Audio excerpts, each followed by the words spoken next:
வணக்கம். உங்களின் எண்ணங்களின் வண்ணங்களாய் நான் உங்கள் தூரிகை. இப்போ நம்ம வந்திருக்க கோவில் திருப்பரங்குன்றம். கரெக்டாக அதுக்கு முன்னாடி சூட்டுக்கோள் மாயாண்டி சுவாமிகள் அவர் கோயிலுக்கு அன்னைக்கு வந்திருக்கோம். நம்ம கோயில் ஸ்தலங்கள் எவ்வளவோ நம்ம தூரிகைக்காக போகும்போது கோயிலுக்கு போகிறோம்னா அந்த கோயிலில் உடனே நமக்கு வருகை புரிந்து கோயிலில் ஷூட்டிங் எடுக்கிறதுக்கு நம்ம தூரிகைக்கு எல்லாமே வலிமை செஞ்சு கொடுத்தாங்க. ஆனால் ஒரு சித்தர்கள் இதில் பல நாட்கள் ஒரு சித்தர்களோட எடுக்கணும், அவங்கள ஒரு பதிவு நம்ம இதில் ஒரு காணொளி பதிவு பண்ணணும்னு நினைக்கும் போது அது ரொம்ப வியப்பான ஆச்சரியமான ஒரு விஷயமாக தான் இருந்துச்சு. இங்கே நம்ம அந்த கோயிலுக்கு முதல் முறையாக வரும்போது புரட்டாசி ஆரம்பம், அதில் ஒரு ஷூட்டிங் எடுக்கணும், அந்த மாதிரி நாங்கள் தூரியிலேருந்து வந்திருக்கோம்னு சொல்லி கேட்கும்போது கூட உள்ள கோயிலில் கொஞ்சம் அமைதியாக உட்காருங்க அப்படின்னாங்க. ஸோ அந்த புரட்டாசி ஆரம்பத்தில் உன் பாத்திரத்தை சுத்தம் பண்ணு, அதுக்கப்புறம் நீ பேட்டி எடுக்க நீ உள்ளே வரலான்றது அவர் சூட்டுக்கோள் மாயாண்டி சுவாமிகள் ஒரு அசரீதியாக எனக்கு சொன்ன மாதிரி இருந்துச்சு. அன்னையிலேருந்து மாலை போட்டு மறுபடியும் ஒரு வியாழக்கிழமை இங்கே வரும்போது அன்னைக்குமே அதுக்கான நேரங்கள் இல்லாமல் இன்றைக்கி அதிகாலையில் ஒரு தியானத்தில் இருக்கும்போது இடது வலது காதில் அந்த கவுளி அசரூரியா இன்னைக்கு வா அப்படின்ற கட்டளை வந்ததுக்கப்புறம் தான் இங்கே இந்த சித்தபெருமான்கிட்ட சூட்டுக்கோள் மாயாண்டி சுவாமிகள் கோயிலுக்கு வரக்கூடிய வாய்ப்புகளே நமக்கு கிடைச்சிச்சு. மனிதனாய் பிறப்பது அரிது.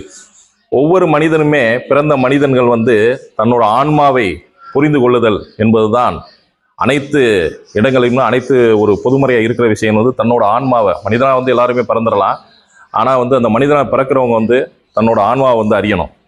அந்த ஆன்மாவை அறியணும் அப்படின்னா அவ்வளோ சாதாரணமாக செய்ய முடியாது. ஒரு குரு, கரெக்டான ஒரு சரியான ஒரு குரு ஒரு சிஷியனை அவங்கள தேர்ந்தெடுக்கணும். சிஷியன் குருவை தேர்ந்தெடுக்கிறது கிடையாது, குரு தான் நீ சிஷியன் எனக்கு வான்னு சொல்லி தேர்ந்தெடுக்கிறது. அதனால திருவருள், அந்த குரு அருள் இருந்தால் மட்டும்தான் நம்ம அந்த கடவுளோ திருவருளையே நம்ம பெற முடியும். அப்படி ஒரு இடத்துக்கு தான் இன்னைக்கு நம்ம வந்திருக்கோம். இந்த மாயாண்டி சூட்டுக்கோள் மாயாண்டி சுவாமிகளோட இன்னைக்கு நம்ம வந்த நாளும் ஒரு சிறந்த நாள். ஒரு 94வது அவரோட குரு பூஜை அப்போ தான் வந்திருக்கோம். இது எல்லாமே எதிர்பார்க்காத விஷயம் தான் இந்த சித்தர்கள் பெருமாள்லாம் நமக்கு கொடுப்பாங்க. எப்பயுமே அதிசயம் காமிக்கிறாங்க. கண்ணில் இந்த மலையை சுற்றி கிரிவலம் போகும்போது திடீர்னு வந்தாங்க மறைஞ்சாங்க அப்படிலாம் சொல்லுவாங்க. அப்பெல்லாம் கேட்கும் போது ஒரு ஆச்சரியமாக இருக்குது, இப்பெல்லாம் நடக்குமா அப்படின்னு. ஆனால் தன் வாழ்க்கையில் எல்லாருமே அதை அனுபவிக்கணும் அப்படின்னா அவங்க குருவை தேர்ந்தெடுக்கணும்.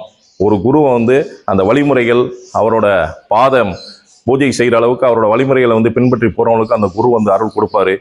இப்போ வாங்க நம்ம அந்த கோவிலில் சூட்டுக்கோள் மாயாண்டி சுவாமிகள் கோவிலுக்குள்ளே சென்று அனைத்து அதிசயங்களையும் மற்றும் அவரோட ஆசிகளையும் பெறுவோம். நன்றி. வணக்கம். இப்போ நம்ம கோவிலில் இருக்கோம். இதில் கோனார் அவரோட 5வது வாரிசான தட்சிணாமூர்த்தி அப்பா கூட இருக்கோம். அப்பா வணக்கம்ப்பா. வணக்கம். ஊரியிலேருந்து வந்திருக்கோம். சரி. நம்ம சூட்டுக்கோள் மாயாண்டி அப்பாவோட அந்த வரலாறுகள், அதோட இதில் கோனார்லேருந்து அவரோட சம்மந்தப்பட்ட அந்த இதுக்குள்ள கொஞ்சம் துரிய கேட்பேன்னு சொல்லுங்கள்.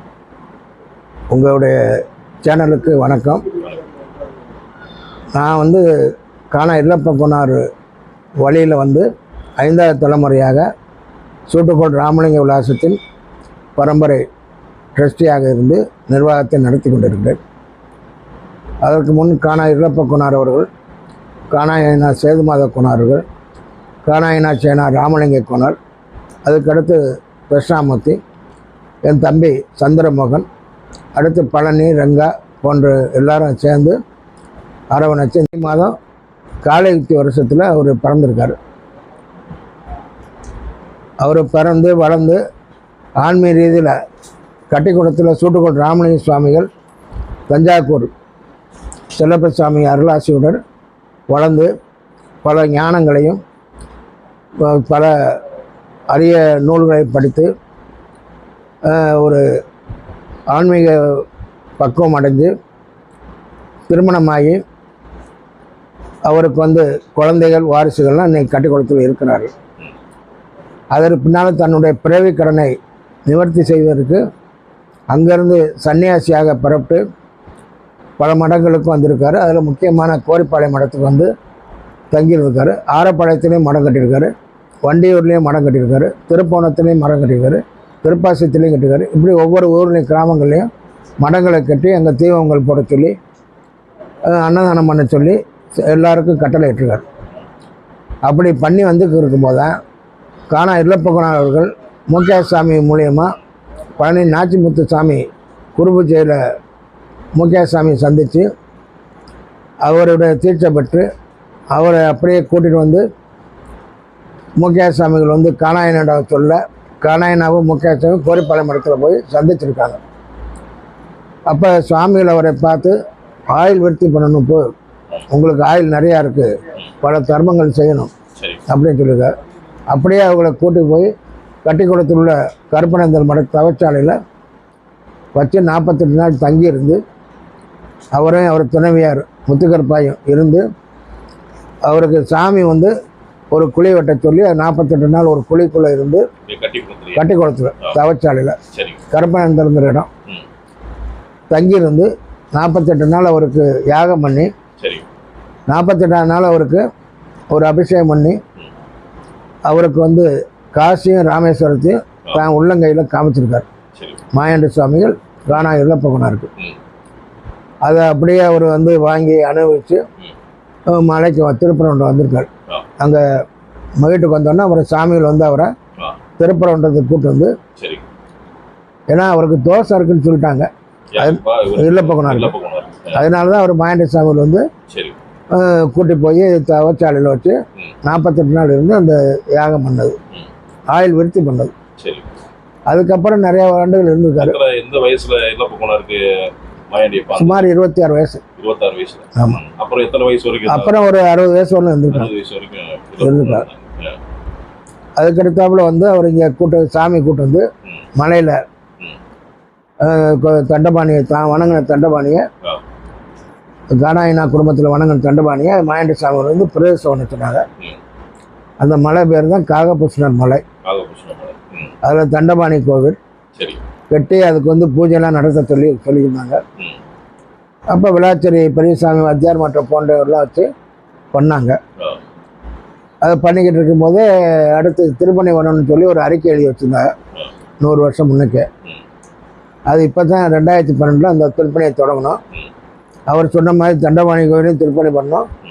ஏத்தாலும் மீனாட்சி சுந்தரேஸ்வர் பள்ளிகொண்ட பெருமாள் 3 சன்னதியும் பண்ணி 2 கும்பாசியம் பண்ணியாச்சு. மக்கள் எல்லாருமே கட்டுக்குளம் மக்கள் மற்ற நாட்டார் நகரத்தார் எல்லாருமே கூடியிருந்து அந்த விஷயங்களில் கலந்துக்கிட்டாங்க. அதுபோக டெய்லி அன்னதானம் பண்ணிக்கிட்டு இருக்கோம். சாமி இருக்கும்போதே அவங்க சொன்னாங்க இங்கே ஒரு சூட்டுக்கோட்டை ராமலிங்க விலாசம் தர்மம் நடத்துறதுக்காண்டி ஒரு மண்டபத்தை கட்டணும்னு சொன்னாங்க. அப்போ காணாயினா அதை கட்டினார். அதுக்கு சூட்டுக்கோட்டை ராமலிங்க விலாசம் என்று ஒரு பெயர் வச்சாங்க. இந்த சூட்டுக்கோட்டை ராமலிங்க விலாசம்னு பேர் வச்ச காரணம் என்னென்னா, ராமலிங்க விலாசங்கிறது ராமநாதபுரம் அரமனை. இவங்க எல்லாம் மாயாண்டி சுவாமிகள் தஞ்சாவூர் செல்லப்ப சாமியெல்லாம் ராமநாதபுரம் அரமனை சேர்ந்தவங்க. முகவை மாவட்டம் சிவகங்கை ராமநாடு விருதுலாம். அதனால் ராமநாதபுரம் அரமனை சேர்ந்ததுனால அதோடைய மதி பெருசாக விளங்கணும் அப்படின்னு சொல்லி இதுக்கு நமக்கு சூட்டுக்கோள்ங்கிறது அவர் குருநாதோடைய பேர். சூட்டுக்கோள் ராமலிங்க சாமி. அதை சூட்டுக்கோளை சேர்த்து சூட்டுக்கோள் ராமலிங்க விலாசம்னு பேர் வச்சு அந்த கட்டடத்தை கட்டி அந்த இதிலேருந்து தர்மங்கள் பண்ணி நடத்திக்கிட்டாங்க. அதே 1916 இங்கே சுவாமிகள் வந்து நவநீத பெருமாளை செய்ய சொல்லி காணாயில் போனாட்ட அது இதெல்லாம் மானாமரவர்களும் போய் ஒன்று கட்டிக்கொள்ளலாம், அந்த மாதிரி ஒரு விழாவை செய்யணும் அப்படின்னு சொல்ல அவர் அதுக்குள்ள வாகனங்கள் நகைகள் விக்கிரகங்கள் எல்லாமே செய்து ஆடி பௌர்ணமி அன்னைக்கு அதுக்கும் குறிப்பு சொல்லியிருக்காரு. ஆடி பௌர்ணமின்னா அழகர் கோயிலில் தேர் அன்னைக்கு அங்கே உற்சவம் முடிஞ்சு தேர் அன்னையிலேருந்து தேர் அன்னைக்கு இங்கேருந்து மலையிலேருந்து நீர் ஓடணும் அப்படின்னு ஒரு சொல்லி இங்கே நவநீத பெருமாள் பரப்பாடு வச்சுருக்காரு. அது இன்னைக்கு 100 வருஷமாக நடந்துக்கிட்டு வரும். 108 வருஷமாக நடந்துக்கிட்டு அதுக்கு வாகனங்கள் மற்ற போக்குவரத்து இருக்குது. அதுக்கடுத்து அவருக்கு காலத்தில் சோமப்பா சாமிகள் வந்தாங்க. மாயாண்டி சாமி காலத்தில் அவரை வந்து காணாய் நாட்டை சொன்னாங்க, இது ஒரு அருட்கணி, மௌனமாக இருப்பாங்க, அவரை வந்து ரொம்ப பக்குவமாக வச்சு பாதுகாத்துக்குங்க அப்படின்னாங்க. அவர் சின்ன பிள்ளை மாதிரி இங்கேருந்து மலைக்கு போவார், உச்சிமலைக்கு போவார், எல்லா இடத்துக்கும் போவார். அதிகமாக யார்ட்டையும் பேச மாட்டார். எங்கேருந்து வந்தாருன்னு தெரியாது, பேரும் தெரியாது. அவர் வர்றவளை பூரா சோமப்பான்னு சொல்லுவார். அதனால அவர் பேர் சோமப்பா. அவரை பார்க்க நிறையா பேர் வருவாங்க. சாமி காலத்துக்கு பின்னால் அவர் இங்கே இருந்தார். அப்போ சாமி வந்து இந்த மாதிரி செய்துக்கிட்டு இருக்கும்போது ஒவ்வொரு இடங்கள்லையும் போய் மடங்களை உருவாக்கியிருக்காங்க. ஆழ்வார் திருநகரில் ஒரு மடத்தை உருவாக்கியிருக்காங்க. அங்கேயும் குரு பூஜை நடக்குது. ஆழ்வார் திருநகரில் திருநெல்வேலி மாவட்டத்தில், அது இப்போ தூத்துக்குடி மாவட்டம். அதனால் சாமிகள் ஏற்படுத்திய இடத்துக்குலாம் குரு பூஜைகளும் அன்னதானங்களும் நடந்துகிட்டே இருக்குது. இது நம்ம பத்திரிக்கை அடித்து எல்லா மக்களும் கொடுப்போம். கிராமத்துலேருந்து நிறையா பேர் வருவாங்க. அதுபோக அன்னதானங்கிறது ஏற்கனவே அவங்க சின்ன அளவில் பண்ணாங்க. இப்போ நாங்கள் ஒரு சிஸ்டம் மாதிரி 2001 டெய்லி 150 பேருக்கு அப்படின்னு சொல்லி ஆரம்பித்தோம். அது இன்னைக்கு படிப்படியாக வந்து 200 பேர் வரணும் பண்ணியிருக்கோம். இந்த திருப்பணியை 1982 தொடங்கினோம். 87 கும்பாபிஷேகம் பண்ணோம். மதுரையில் உள்ள அதிகாரிகள், போக்குவரத்து, விருதுநகர் நாடார் கந்தசாமி நாடார் பையன் ராமலிங்கம், இந்த மாதிரி முக்கியமான வச்சு மதுரை நெடுமாறனுடைய ஐயா பழனியப்பனார் அவர் முன்னிலையில் வச்சு, மதுரை டிஆர்ஓ வாசுதேவன் அவர்களையும் வச்சு இந்த கும்பாபிஷேகத்தை 87 பண்ணோம். அப்போ அங்கே உள்ள ஆசுக்காரன் வந்து லைட்டு மற்ற எல்லாமே அரேஞ்ச் பண்ணி பெரிய அளவில் உதவி பண்ணாங்க. அந்த கும்பாபிஷேகம் 87 பண்ணி முடித்தோம். அடுத்து வந்து இப்படியே ஒவ்வொன்றா பணியாக பண்ணோம், பண்ணிக்கிட்டு இருக்கு. மற்றபடி இதுக்கு 2வது கும்பாபிஷேகம் 2001 பண்ணோம். 3வது கும்பாபிஷேகம் 2013 பண்ணியிருக்கோம். இனி அடுத்து 4வது கும்பாபிஷேகம் பண்ண வேண்டிய இருக்குது. அதனால் குரு பூஜை நடத்தணும், திருவிழாவும் நடத்தணும், திருப்பணியும் நடத்தணும். அப்போ தான் இந்த கோயிலுக்கு சிறப்பு, வர்ற மக்களுக்கும் நல்லா இருக்கும். இந்த ஆடி பௌர்ணமி உற்சவம் ரொம்ப பெரிய அளவில் நடந்துக்கிருக்கு. நமக்கு ஸ்ரீரங்கத்தில் மதுரை சுவாமின்னு இருந்தாங்க. அவர் தாத்தாவுக்கு ஒரு வழிகாட்டியாக இருந்தார். அந்த நந்தவனத்துக்கு தாத்தா நிறையா கைங்கரியம் பண்ணாங்க. அவர் அடங்கினப்பினால நாங்கள் வந்து அந்த சாமி மதுரை சுவாமிக்கு ஒரு சிறிய அளவில் திருவரசுன்னு சொல்கிறது சமாதி எடுத்து கட்டியிருக்கோம். அங்கே ஸ்ரீரங்கத்தில் 7ஆம் திருவிழா நடக்கும். அதில் நம்ம மதுரை சுவாமி நந்தவன கைங்கரியம் நடக்கும். அதில் நாங்கள்லாம் அவங்க கூப்பிடுவாங்க, நாங்கள் போய் கலந்துக்கிறோம். அந்த விஷயம் இருக்காங்க. இந்த மாதிரி ஒவ்வொரு இடத்துலையும் இருக்குது. அப்புறமேல நான் 2002 மன்னார்குடி போய் சூட்டுக்கோட்டை ராமலிங்க சாமி கோயிலை பார்த்து அங்கே உள்ளவங்களாம் சொன்னாங்க திருப்பணி பண்ணணும்னு சொன்னாங்க. அப்போ வந்து அறநிலைத்துறையில் மாப்பிள்ளை பெரியார் பண்ணியிருந்தாங்க. அவர்கிட்ட ராமநாகிருஷ்ணன் தம்பியை வச்சு சொல்லி, ராமையை வச்சு சொல்லி ஒரு ஃபண்டு வாங்கினோம். அதை வாங்கி அங்கே திருப்பணி தொடங்கினோம். அப்போ அங்கே மன்னார் உள்ள முக்கியமானவரெலாம் கலந்துக்கிட்டு அவங்களும் ஃபண்டெல்லாம் அரேஞ்ச் பண்ணி கொடுத்து 2012 அங்கே ஒரு கும்பாபிஷேகம் பண்ணோம். ஒரு கோடி ரூபாய் லெவலில். இன்றைக்கி சூட்டுக்கோட்டை ராமலிங்க சாமியுடைய கோவில் வந்து கட்டி கொடுத்துருக்கு. அவருடைய ஜீவசமாதி வந்து மன்னாருடைய இருக்குது. அங்கே பௌர்ணமி, அமாவாசை, தைப்பூசம், குரு பூஜை, இது 3 நடக்குது. இது அறநிலைத்துறை கட்டுப்பாடில் இருக்கனால நாங்கள் சூட்டுக்கோட்டை ராமலிங்க சுவாமிகள் அன்னதான பறவைன்னு வச்சு அங்கே மன்னாருடையில் கலைமகன் காமராஜுங்கிறவரை தலைவராக போட்டு அது நடந்துக்கிட்டு இருக்கு. அது எந்த அளவும் குறைவில்லாமல் இருக்குது. அவங்க தான் திருப்பணி எல்லாத்தையும் அங்கே பார்த்துக்கிறாங்க. நாங்கள் இப்போ மார்கழி மாதம் கட்டளை போவோம். இப்போ கூட பொட்டாசி மாதம் கட்டளை கட்டிக்குளம் கணேசன் போய் அன்னதானத்துக்கு போய்ட்டு வந்தார். இந்த மாதிரி மக்கள் தொடர்பு சாமி வழியாக நிறையா போய் வர்றாங்க, எல்லாம் இருக்குது. நம்ம வேலையே திருப்பணி பண்ணுற வேலை தான். மக்கள் எல்லாம் நல்லா இருக்கணும் அப்படிங்கிற வேலையில் நடந்துருக்கு. இப்போ இந்த குருபூஜைக்கு ஒரு 10,000 பேர் மேலே வருவாங்க. அன்னதானங்கள் மற்றவெல்லாம் சிறப்பாக செய்ய வேண்டியிருக்கு. சிவாச்சாரியர்கள் வந்து யாகம் பண்ணுவாங்க, செட்டியார்கள் வந்து தீபம் போடுவாங்க, கட்டிக்குளம் மக்கள் வந்து கலந்துக்குருவாங்க, பாத யாத்திரை வருவாங்க.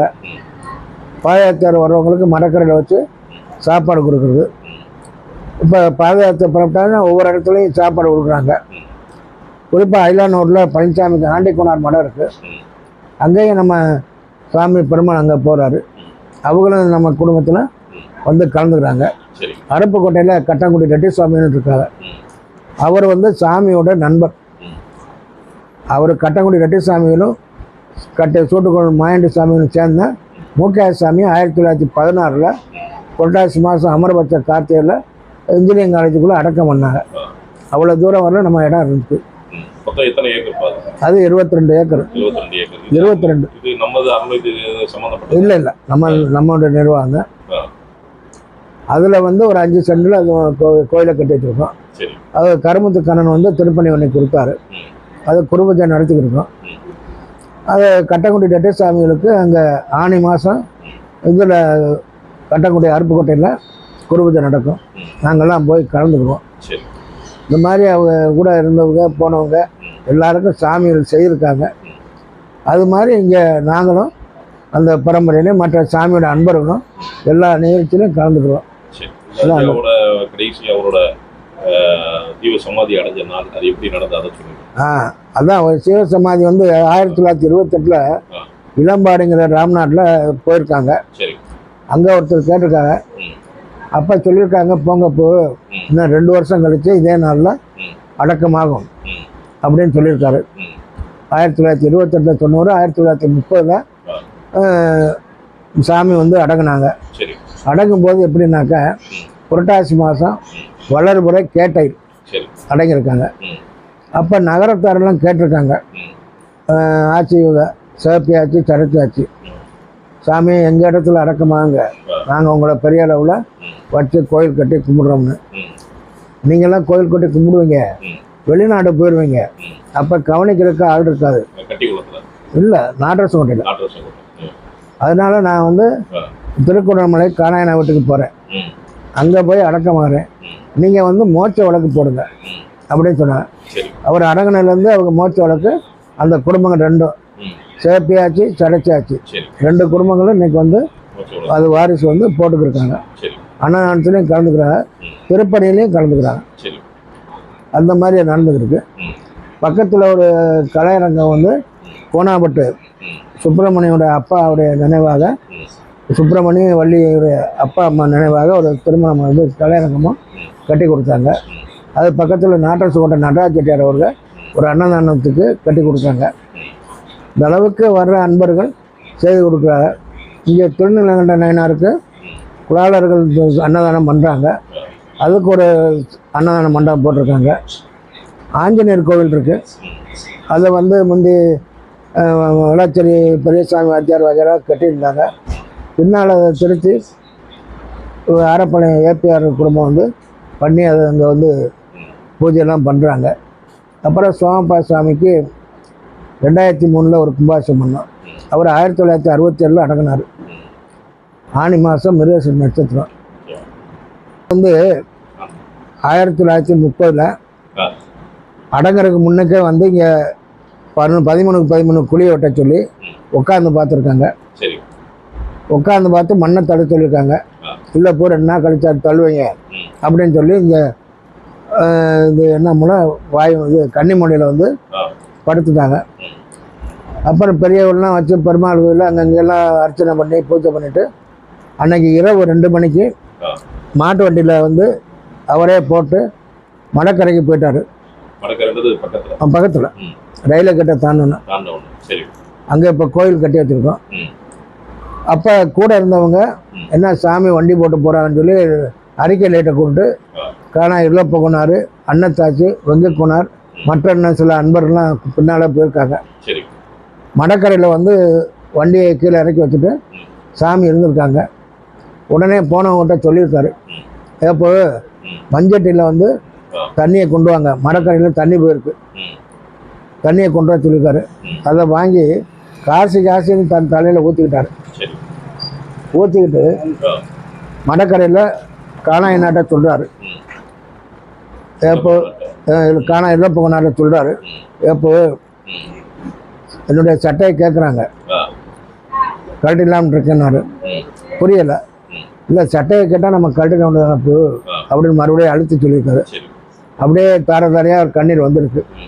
சாமி அடங்க போகிறது குறிப்பில் சொல்கிறாங்க அப்படின்னு தெரிஞ்சுட்டு எல்லாரும் சங்கடப்பட்ட. ஏன் சங்கடப்படுறீங்க? பிள்ளைய வந்தால் பிறந்து வரணும், இப்போ கர்மங்கள்லாம் நல்லா நடக்கும் அப்படின்னு சொல்லிட்டாரு. அப்போ அங்கே அடங்கும்போது தான் அப்போ மணி 4 மணி இருக்கும். அப்போ அங்கேருந்து மாட்டு வண்டியை கொண்டாந்து ராமலிங்க விலாசத்தில் சூட்டுக்கோட்டை ராமலிங்க விலாசத்தில் வச்சுருந்து இது ஆரப்பாளையத்தில் யோகானந்த சாமியை போய் கூட்டு வந்திருக்காங்க. அவர் நாடி ஜோடியை பார்க்குறவர், அவரை கூட்டு வந்து பார்த்துருக்காங்க. அப்போ அவர் கையை பார்த்துட்டு சாமி அடங்கிட்டாங்க, அதனால் நீங்கள் மற்றவங்களுக்கு சொல்லுங்கள், நாடி வந்து 3 நாளைக்கு ஓடும் சித்தர்களுக்கு, அதை பற்றி நீங்கள் கவலைப்பட வேணான்னு சொல்ல. அப்போ அவங்க சனிக்கிழமை காலையில் அடங்கியிருக்காங்க. ஆளுகிட்டலாம் சொல்லி ஞாயிற்றுக்கிழமை வந்திருக்காங்க. சோமவாரத்தன்னைக்கு ஒரு பூப்பல்லாக்கு போட்டு சாமி குறிப்பிட்ட இடத்துல அடக்கம் பண்ணாங்க. இது கடையில் கட்டுக்கணும் மாட்டேன். அவங்க வந்து குழி கவுண்டர் எல்லாருமே சொல்லி உள்ள போய் செஞ்ச குழி கவுண்டர் வச்சுருக்காங்க, இங்கே அடக்கம் பண்ணுவோன்னு. அப்போ நீங்கள் அடக்கம் பண்ணுங்க, எங்களுக்கு முதல் மரியாதையை கொடுத்துருங்க கட்டிக்குளம் கிராமத்துக்கு. உடனே காணாயினா கொடுத்துருவாங்க, எங்கள் வாரிசும் கொடுத்துருவாங்க, நானும் கொடுத்துருவேன்னு சொல்லி பண்ணிட்டாங்க. அதுபடி இன்றைக்கி முதல் மரியாதை கட்டிக்குளம் கிராமத்துக்கு வழங்கப்பட்டு வருது. அவங்க 10 கரை, ஒவ்வொரு கரைக்கும் கோயில் ட்ரஸ்ட்டே சொல்லுவாங்க. அது சூட்டுக்கோள் மாயாண்டி சுவாமிகளோட 94வது ஆண்டு குரு பூஜை விழாவுக்கு, அதாவது வரக்கூடிய 8/10 செவ்வாய்க்கிழமை அன்னைக்கு ஆரம்பிக்குது. இந்த நாளில் வந்து ஒரு 5வது தலைமுறை தட்சிணாமூர்த்தி அப்பா மூலமாக நம்ம இந்த பேட்டியை வந்து விரிவாக அனைத்து விளக்கங்களோடு கொடுத்த அப்பா தட்சிணாமூர்த்தி அப்பாவுக்கு நன்றி. மணக்குது கூடல் மலையிலே பூத்து மாயாண்டி என்னும் ஒரு வித்து. அங்கே மணக்குது கூடல் மலையிலே பூத்து மாயாண்டி என்னும் ஒரு வித்து.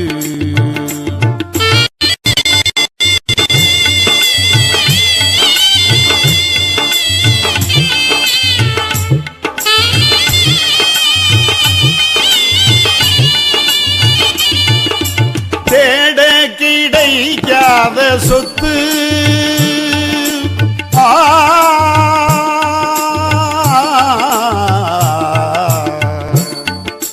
தேட கிடைக்காத சொத்து நாம் தேடினால் நாடி வரும் தமயமே பார்த்து.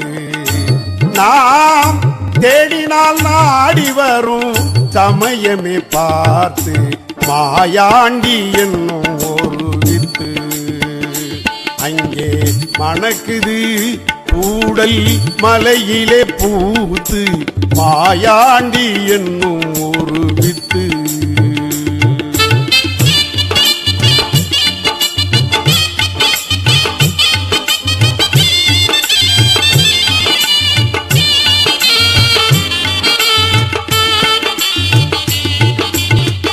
அள்ள அள்ள குறையாத சொத்து, அள்ள அள்ள குறையாத சொத்து அங்கே இருக்குது அனைவருக்கும் பொதுவாக காத்து. அள்ள அள்ள குறையாத சொத்து அங்கே இருக்குது அனைவருக்கும் பொதுவாக காத்து. வந்து நீயும் ஒரு முறை பார்த்து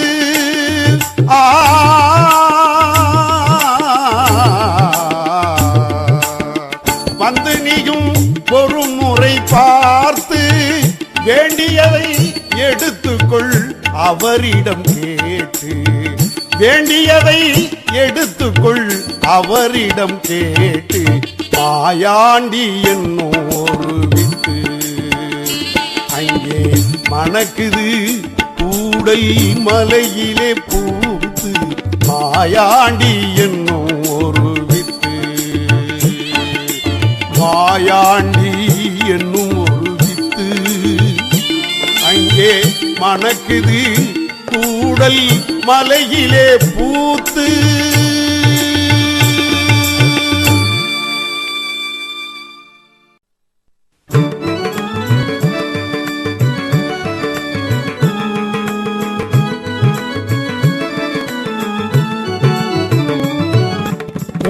என்றும் மறவாத மனம் வேண்டும், உனை என்றும் மறவாத மனம் வேண்டும். உன் அருளாலே உன் புகழை நான் பாட வேண்டும். உனை என்றும் மறவாத மனம் வேண்டும், உன் அருளாலே உன் புகழை நான் பாட வேண்டும். உனை என்றும் மறவாத மனம் வேண்டும்.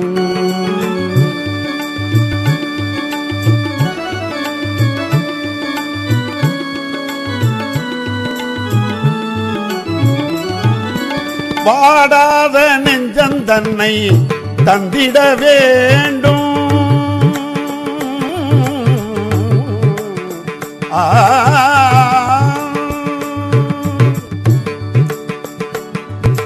வாடாத நெஞ்சந்தன்னை தந்திட வேண்டும் என் வாட்டத்தை போக்கிடவே நீ வர வேண்டும். வாட்டத்தை போக்கிடவே நீ வர வேண்டும். உனை என்றும் மறவாத மனம் வேண்டும். உன் அருளாலே உன் புகழை நான் பாட வேண்டும். உனை என்றும் மறவாத மனம் வேண்டும்.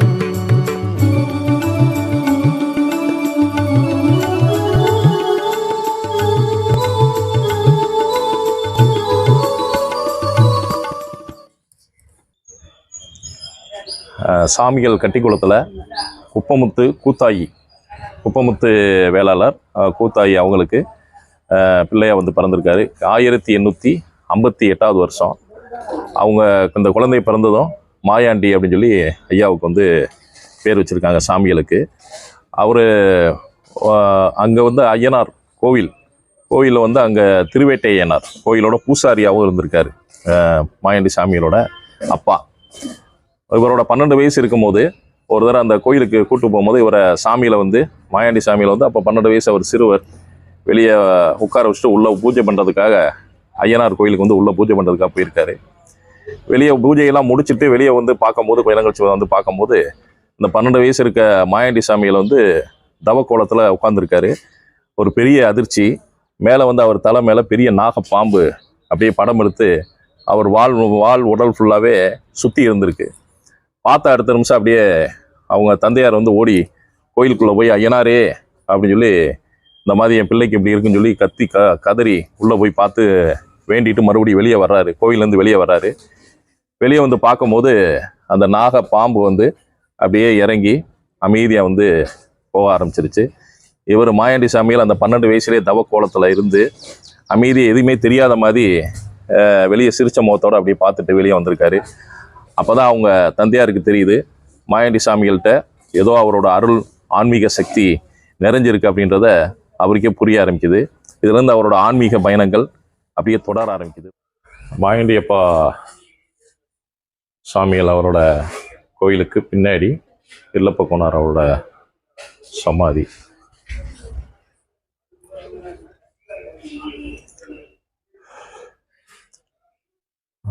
அகத்தியர் அந்த 18 சித்தர்கள் சூழ அவரோட ஐயாவோட சமாதி இல்லை.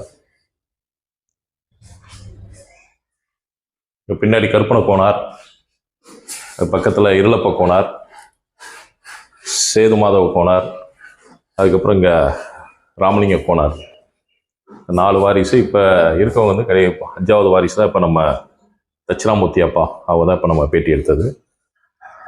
மாயாண்டி சுவாமிகள் அவரோட ஆன்மீகம் அவரோட தியான விஷயங்கள் வந்து எல்லாம் ஒவ்வொரு இடங்கள்லையும் வந்து வளர்ந்துக்கிட்டே போகுது. இவரோட பிறவி பலன் முழுமை பெறதுக்கு இவருக்கு ஒரு குரு வேணும் அப்படின்னு சொல்லி ஒரு குரு தேடலில் வந்து முழுமையாக தன்னை வந்து கொண்டு போயிட்டு இருக்கும்போது தான் சூட்டுக்கோள் செல்லப்பா சுவாமிகளை வந்து சந்திக்கக்கூடிய ஒரு வாய்ப்பு கிடைக்குது. அப்போ சூட்டுக்கோள் செல்லப்பா சுவாமிகளுமே தன்னோட சிஷியனை வந்து முழுசாக அவர் வந்து ஏற்றுக்கிட்டாங்க.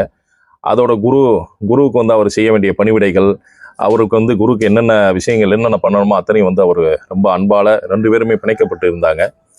அந்த சூழலில் தான் தன்னோட இல்லற வாழ்க்கையை விட்டுட்டு அவர் வந்து வெளி வாழ்க்கையில் வரணும், துறவு பூண்டு வெளி வாழ்க்கையில் வரணும்னு சொல்லி போகும்போது அவங்க குடும்பம் எல்லாமே சேர்ந்து வந்து அவரோட பின்னாடியே துரத்தி நீங்கள் வந்து மறுபடியும் இல்லற வாழ்க்கைக்கு வரணும்னு சொல்லி இது பண்ணும்போது அவர் போட்டிருந்த உடையை கூட எல்லாமே உருவி எடுக்கக்கூடிய சூழ்நிலை வந்துச்சு. அது கூட தன்னை அறியாமல் தனக்கு அதுவுமே தெரியலை. ஏன்னா குருமார்களை பொறுத்தளவு உடல் வேறு ஆன்மா வேறு அப்படின்னு சொல்லி பிரிக்கப்பட்ட நிலையில தான் அவங்க வந்து வாழ்கிறாங்க.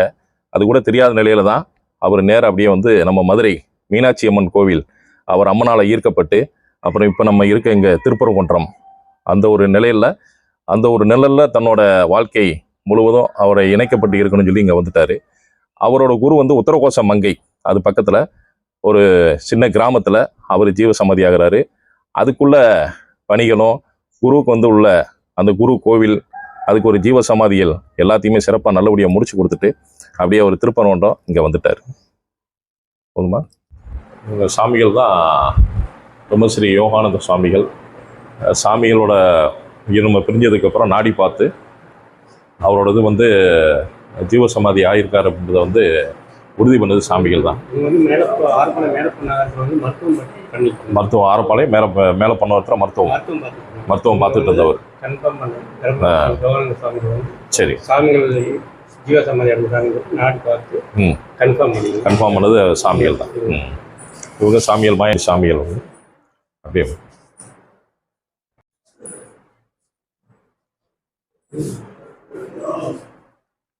சோமப்பா சாமிகள் மேலே ஒரு மலையில் இருக்காரு. ஜீவசமாதி சோமப்பா அவரை குருநாதன் சொல்லுவாங்க. ரெண்டு பேரும் அவரை மாற்றி இவர் அவர் குருநாதன் வாரு, இவர் அவரை சோமப்பா சாமியில் வந்து சுட்டுக்கோள் மாயண்டி சாமியில் குருநாதன் வாரு. அவர் வந்து இவரை குருநாதன் சொல்லுவாங்க. சரி,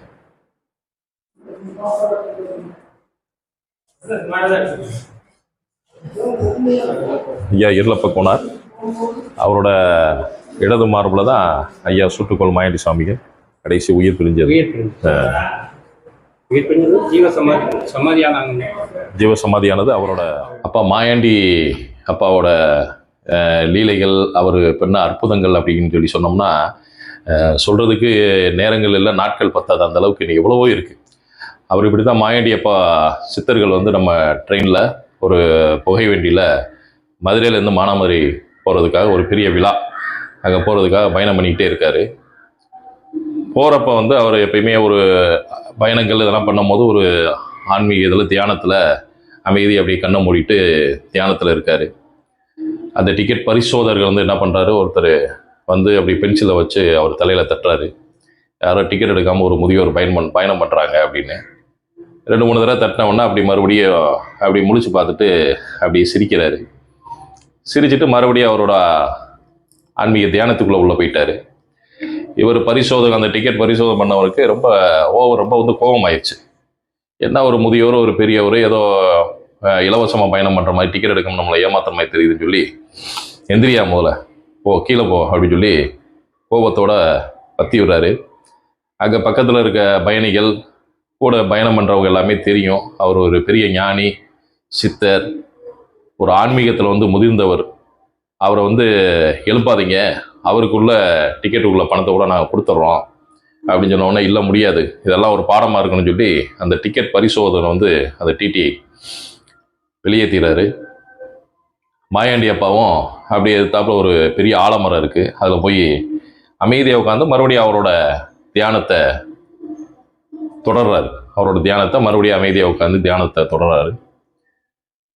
ட்ரெயினை வந்து மறுபடியும் போகலாம் அப்படின்னு சொல்லி அந்த ட்ரெயின் இது இன்ஜின் டிரைவர் இயக்கும் போது அந்த ட்ரெயின் நின்ற இடத்துல நின்றுக்கிட்டே இருக்குது. என்னென்னமோ செஞ்சு பார்க்குறாங்க. ஒரு 10 நிமிஷம் ஆகுது, 1/4 மணி நேரம் ஆகுது, நேரங்கள் ஆகுது, 1 மணி நேரங்களுக்கு மேலே ஆகிட்டு இருக்கு. எதுவுமே பண்ண முடியல. சூழ்நிலையில் வந்து என்ன செய்கிறது அப்படின்னு சொல்லி திக்கு தெரியாமல் அந்த ரயில்வேல இருக்க பல இன்ஜினியர்ஸ் வந்து பார்த்துமே அந்த ட்ரெயின் வந்து நகரவே இல்லை, அதே இடத்துல நின்றுக்கிட்டே இருக்குது. உடனே எல்லாருமே நாங்கள் தான் முன்னாடியே சொன்னோம்ல, ஐயாவை அந்த சித்திரை உள்ள ட்ரெயின்குள்ளே ஏற்றுங்க அப்படின்னு சொல்லி சொன்னதுக்கப்புறம் அப்புறம் அவர் வந்து ஐயா வந்து வர்றாரு. ட்ரெயினில் ஏறினதுக்கப்புறம் மறுபடியும் அவர் தியானத்தை தொடர்றாரு. என்ன ஆச்சரியம், அவர் ஏறின அடுத்த நொடி புகை வண்டி வந்து கிளம்ப ஆரம்பிச்சிருச்சு. எல்லாரும் சுற்றி இருக்க அனைவருமே அவ்வளோ மகிழ்ச்சி, சந்தோஷம். அந்த இடம் மானாமதுரை அவர் விழாக்கு போக வேண்டிய இடம் வந்துருச்சு. உடனே எல்லா பக்தர்களுமே அங்கே இருக்கிற சுற்றி இருக்கிற ஊர் மக்கள் அனைவருமே அவர் காலில் வந்து கும்பிட்றாங்க, ஆசீர்வாதம் வாங்குறாங்க.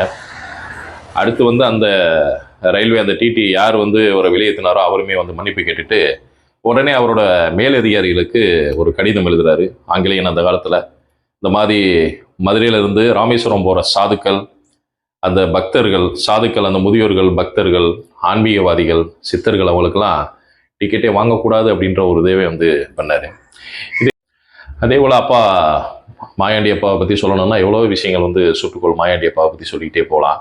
அவர் கையில் வந்து எப்பயுமே அந்த செம்புனால சூட்டுக்கோள் ஒன்று வச்சுருப்பார். அதனால் வரக்கூடிய பக்தர்கள் அனைவருக்குமே வந்து ஆசீர்வாதம் பண்ணுவார். பக்தர்கள் வந்து ஆசீர்வாதம் கேட்டால் அப்படின்னா அந்த சூட்டுக்கோளால் வந்து தொடு அப்படின்னு சொல்லுவார். அது வந்து ஆன்றோர் சான்றர்கள், ஒரு நல்ல ஒரு பக்திமான்கள், உண்மையிலேயே வந்து ஒரு உதவி செய்யும் மனப்பான்மையில் வந்து ஒரு நல்ல உள்ளம் கொண்டவர்கள் வந்து அந்த சூட்டுக்கோளை தொட்டோம்னா அது வந்து அப்படி குளிருமா, அவ்வளோ சில்லுன்னு இருக்குமா.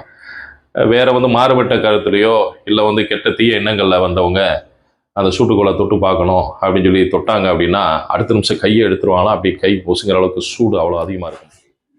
இப்போ நம்ம வந்திருக்கிறது வந்து ராமலிங்க விலாசம். அவர் ஐயா சூட்டுக்கோள் மாயாண்டி சுவாமிகள் சுவாசம் வாசம் பண்ண இடம். வாங்க உள்ள செல்வோம்.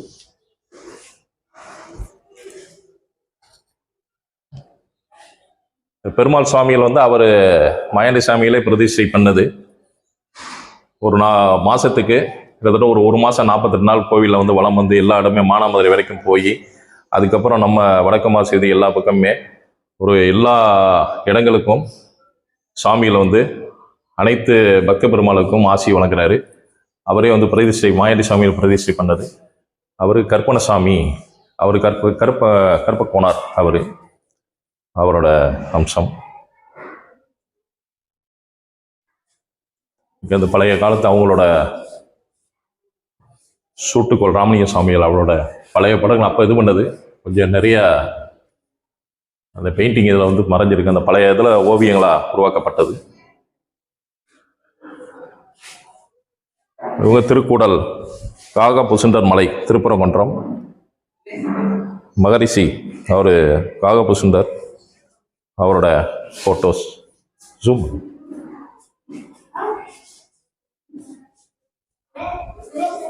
அப்படி குளம் பாயசத்தோட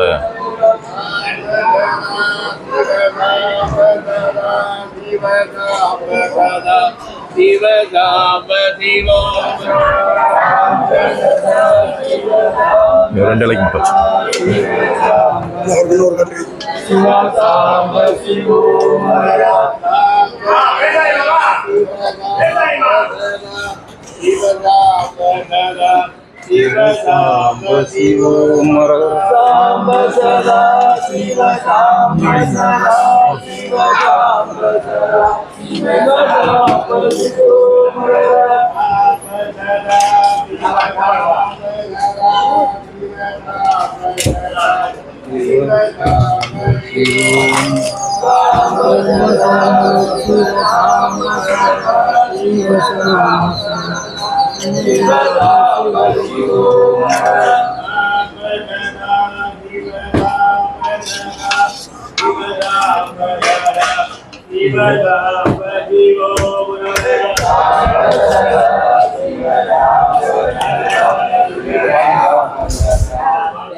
அருள்மிகு கட்டிக்கோள் சூட்டுக்கோள் மாயாண்டி சாமிகளோட 94வது ஆண்டு குரு பூஜை விழா வரக்கூடிய 7/10/8/10/2024 நம்மளோட பக்தர்கள் மக்கள் வந்து உலகம் பூரா இருந்து எல்லா இடத்துல இருந்து வர்றாங்க.